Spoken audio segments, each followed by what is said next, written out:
Selamat datang kembali di channel YouTube Kisah Para Leluhur Nusantara. Pada kesempatan ini kami hendak mengkisahkan tentang Kisah Joko Tingkir, pendiri Kerajaan Pajang bagian keempat. Pada awalnya, para santri Sunan Kudus mencoba menembus ke wilayah Pengging. Namun percuma saja, karena dihadang oleh penjaga dusun Pengging, dan akhirnya kembali dan melaporkan kepada Kanjeng Sunan Kudus.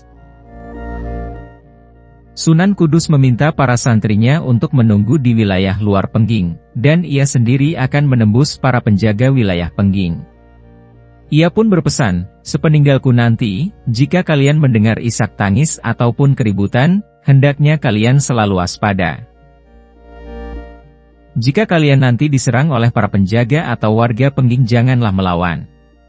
Teruslah berjalan menuju arah di mana kita mulai berangkat. Kalian harus memegang teguh perintahku, begitu kata Sunan Kudus. Sunan Kudus mulai memasuki wilayah Pengging. Dengan mudah saja Sunan Kudus melalui para penjaga, dan para penjaga tidak melihat Sunan Kudus melewati mereka. Padahal para penjaga itu mempunyai ilmu kesaktian cukup tinggi, namun seolah tiada berdaya dengan kedikjayaan Sunan Kudus. Dalam waktu tidak terlalu lama, Sunan Kudus telah sampai di depan rumah Ki Ageng Pengging. Ia pun menemui seorang lelaku tua penjaga rumah Ki Ageng Pengging, dan Sunan Kudus pun bertanya, "Maaf Kisanak, apakah Ki Ageng Pengging berada di dalam?" Lelaki tua itu memandang Sunan Kudus, lalu berkata, "Beliau ada di dalam, namun urungkan niatmu saja Kisanak, Ki Ageng Pengging sedang tirakat, tidak menerima tamu siapapun, dan ia tidak mau diganggu oleh siapapun juga." Berkali-kali Sunan Kudus meminta agar orang tua itu menyampaikan bahwa ada tamu yang akan membawa berita penting bagi Ki Ageng Pengging. Namun percuma saja, seolah orang tua itu keras kepala. Akhirnya, Sunan Kudus menepuk pundak lelaki itu seraya berkata, "Mohon sampaikan kepada Ki Ageng Pengging bahwa ada utusan Tuhan Jabar yang membawa berita penting. Pasti Ki Ageng Pengging mau menemuiku." Orang tua itu seperti terhipnotis, dan langsung ke dalam rumah untuk menemui Ki Ageng Pengging. Lelaki itu pun akhirnya mengetuk pintu di mana tempat Ki Ageng Pengging sedang tirakat. Kemudian ia pun berkata, "Mohon ampun Ki Ageng, di luar ada orang yang mengaku utusan Tuhan Jabar, memaksa ingin bertemu dengan Ki Ageng. Meski telah hamba cegah namun ia tetap memaksa." Tidak lama terdengar suara Ki Ageng Pengging, "Apabila ia mengaku sebagai utusan Tuhan Jabar, persilahkan ia masuk dan menghadapku." Tampaknya Ki Ageng Pengging sudah tahu bahwa Sunan Kudus akan menemuinya, dan ia pun bersiap-siap menyambutnya. Ki Ageng Pengging pun telah siap dan menyambut kedatangan Sunan Kudus. Ia pun membalas salam yang diucapkan Sunan Kudus, dan terlihat keduanya berjabat tangan dengan erat serta berangkulan, seolah seperti saudara saja. "Ada apa gerangan Dinda Sunan Kudus datang jauh-jauh menemuiku?" tanya Ki Ageng Pengging. Sunan Kudus pun menjawab, "Kanda Ki Ageng Pengging, Kanjeng Sultan meminta dengan hormat agar sudi kiranya Kanda bersedia datang ke Demak." "Glodaak persoalan iki maneh," gumam Ki Ageng Pengging. "Sungguh amat berbahagia hati saya, jika Kanda Pengging bisa pergi ke Demak bersama saya." Ki Ageng Pengging berkata, "Dinda Sunan Kudus, hamba ini cuma seorang petani, cuma mengerti bercocok tanam padi gogo. Di samping itu, hamba bukanlah abdi dalam kerajaan Demak Bintoro, untuk apa Kanjeng Sultan meminta hamba menghadapnya?" Sunan Kudus berusaha menjelaskan bahwa antara Ki Ageng Pengging dan Kanjeng Sultan Demak masih ada hubungan kekerabatan, dan wilayah Pengging termasuk wilayah kekuasaan Demak Bintoro. Sehingga titah Kanjeng Sultan sebagai seorang imam harus dipatuhi oleh seluruh rakyatnya. Bolak-balik, tetap saja Ki Ageng Pengging gigih bahwa ketundukannya hanya kepada Gusti Allah semata, Sang Holik Pencipta seluruh makhluk. Selama Gusti Allah tidak memerintahkan ia untuk ke Demak, ia tidak akan ke Demak. Sebaliknya jika Gusti Allah memerintahkan ke Demak, tanpa Sunan Kudus pun ia akan ke Demak. Ki Ageng Pengging mempunyai pendirian yang sangat keras, walaupun persoalan cuma sepele diminta ke Demak. Namun di matanya, prinsip tidak bisa ditawar, apapun case-nya.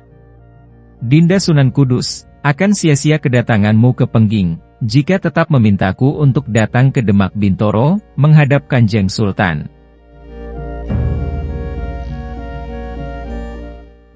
Akhirnya, Sunan Kudus menemui jalan buntu, dan ia pun bertanya, "Kanda Ki Ageng Pengging, mana yang Kanda pilih? Luar atau dalam, bawah atau atas, belakang atau depan?" Pertanyaan Sunan Kudus merupakan suatu kiasan, dalam artian menanyakan apakah Ki Ageng Pengging merasa bagian dari Demak, arti dari kata-kata di dalam, atau di luar wilayah Demak, arti dari kata-kata di luar. Apakah ia sebagai raja, arti dari kata-kata di atas, atau sebagai rakyat, arti dari kata-kata di bawah? Apakah ia sebagai khalifah, arti dari kata-kata di depan, atau sebagai makmum, arti dari kata-kata di belakang? Dinda Sunan Kudus, bagaimana aku harus memilih, karena semuanya milikku. Dan tidak ada satupun yang kumiliki. Kembali lagi Ki Ageng Pengging menjawab, dan semakin membuat tidak ketemu antara Ki Ageng Pengging dan Sunan Kudus. Maksudnya adalah memang jika dianggap Ki Ageng Pengging raja, ia memang keturunan raja, Brawijaya V, dan jika dianggap sebagai rakyat, ia pun juga sebagai rakyat. Semuanya hanya titipan, dan tidak ada satupun yang ia miliki, semuanya hanya milik Gusti Allah semata. Glodag, gak ketemu nih. Akhirnya Sunan Kudus bertanya, "Kanda Ki Ageng Pengging, apakah Kanda dapat wafat di hadapanku?" Memang Ki Ageng Pengging ini sakti mandraguna, ia adalah murid terkasih Syekh Siti Jenar. Dan ia putra dari Pangeran Andayaningrat, menantu dari Brawijaya V yang menikah dengan putrinya Ratu Pembayun. Pangeran Andayaningrat inilah yang menyelamatkan Ratu Pembayun dari penculikan Raja Belambangan. Pangeran Andayaningrat akhirnya tewas di tangan Sunan Ngudung, ayahanda Sunan Kudus, ketika terjadi pertempuran antara Majapahit versus Demak.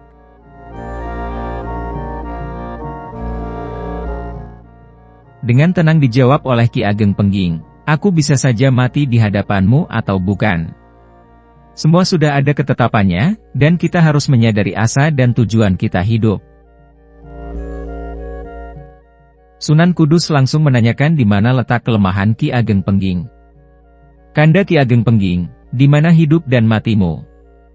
Dengan tersenyum, Ki Ageng Pengging pun menjawab, "Jika Dinda Kudus tetap memaksa, maka irislah siku ini." Dengan tegar ia menjawab, dan ia pun tunduk akan apa yang telah ditetapkan Gusti Allah. Akhirnya, dengan keris pusaka, Sunan Kudus mengiris siku Ki Ageng Pengging. Akhirnya robohlah Ki Ageng Pengging, namun sebelum ia meninggal dunia, ia masih sempat mengucapkan salam kepada Sunan Kudus, dan Sunan Kudus pun membalas, "Waalaikumsalam." Sunan Kudus pun diterpa kesedihan, namun ia menyadari bahwa takdir yang telah digariskan Allah tidak dapat ditolak, dan ia hanya sebagai perantara saja. Bagaimana keadaan Pengging setelah kejadian ini? Apakah akan ada kegemparan? Ikuti kisah selanjutnya.